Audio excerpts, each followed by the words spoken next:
అయితే మా ధ్యేయం ఒకటే, ప్రజలు గెలవాలి, రాష్ట్రం నిలబడాలి. దీనికోసం ఎన్ని త్యాగాలైనా సరే చేసి మళ్లీ భావి తరాల భవిష్యత్తు కోసం ముందుకు పోవాలని చెప్పి వెళ్ళాం. నేను చాలా ఎన్నికలు చూశాం. 10వ ఎన్నిక నిన్న. అంటే ఇన్ని ఎన్నికలు చూసినా, అంటే ఎన్నికలు చూడడమే కాకుండా ఈ ఎన్నికలన్నీ at the helm of affairs ఉండి ఎప్పటికప్పుడు సమీక్షలు కానీ ఇవన్నీ నిర్వహించడం కూడా చేశాం. రాజకీయాల్లో ఒడికిదుడుకులు సాధారణంగా ఉంటాయి. ఎవరు శాశ్వతం కాదు. దేశం శాశ్వతం, ప్రజాస్వామ్యం శాశ్వతం, రాజకీయ పార్టీలు శాశ్వతం, అధికారం అశాశ్వతం. రాజకీయ పార్టీలు కూడా సక్రమంగా ఉంటే మళ్లీ ప్రజలు ఆదరిస్తారు. లేకపోతే రాజకీయ పార్టీలు కూడా చాలా పార్టీలు కనుమరుగైపోయినాయి. వ్యక్తులు కనుమరుగైపోయారు, రాజకీయ పార్టీలు కనుమరుగైపోతాయి. కానీ ఇంత హిస్టారికల్ ఎలక్షన్ నేను ఎప్పుడు చూడలా. నా జీవితంలో చాలా ఎలక్షన్స్ ఫేస్ చేస్తే కానీ వేవ్ కనపడేది, వ్యతిరేకత కనపడేది.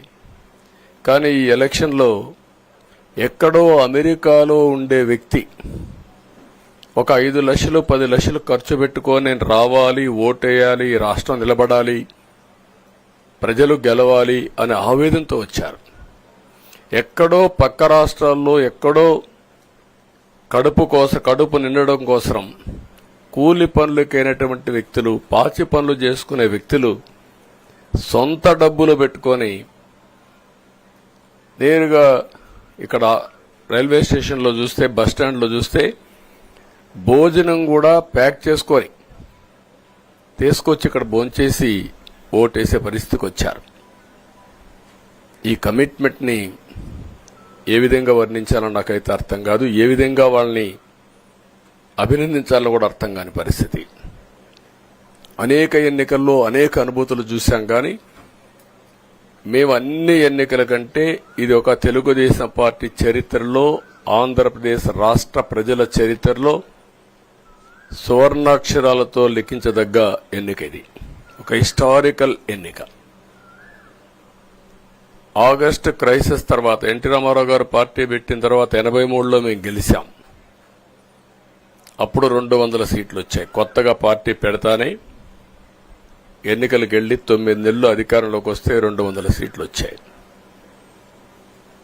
94లో మీరు ఒక్కసారి చూస్తే ప్రజా వ్యతిరేకం వల్ల 3 ముఖ్యమంత్రులు మారడం వల్ల ఆ రోజు మీరు ఎన్నికలు చూస్తే దగ్గర అపోజిషన్ పార్టీకి రిక్వైర్డ్ నెంబర్, అంటే అపోజిషన్ లీడర్గా వచ్చే స్టేటస్ రాకుండా వచ్చాయి.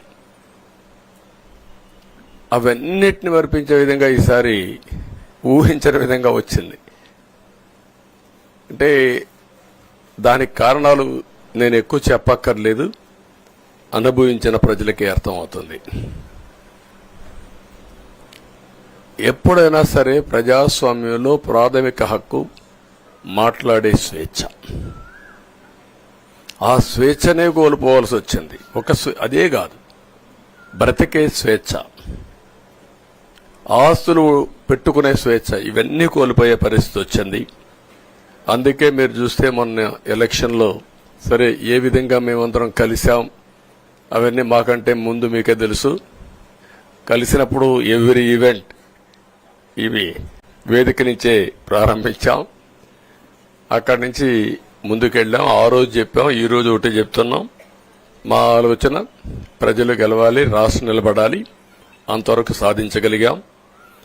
55.38% ఓట్లు పడ్డాయి. దీంట్లో తెలుగుదేశానికి 45.60% పడ్డాయి. వైసీపీకి 39.37% పడ్డాయి. ఇది ఊహించినటువంటి ఒక్కొక్కసారి 95,000 మెజారిటీ. ఒకప్పుడు నేను చార్మినార్ ఎగ్జాంపుల్ చెప్పేవాడిని. చార్మినార్ అంటే అక్కడ ఎంఐఎం కంచుకోట, అక్కడ ఎప్పుడు ఎక్కువ ఓట్లు వచ్చేటివి. ఆ తర్వాత కుప్పం, సిద్దిపేట పోటీ పడేటి 2వ స్థానానికి. అప్పుడు కూడా 70,000, 80,000, 50,000 కాడ ఆగిపోయేవాళ్ళం. ఈసారి 95,000, 94,000, మళ్ళా 92,000, 91,000. మంగళగిరి లాంటి కాన్స్టిట్యున్సీలు 91,000 మెజారిటీ. ఏ విధంగా అభివర్ణించాలో నాకైతే అర్థం కాదనమాట. అంతా ఇదెళ్లిపోయినాయి.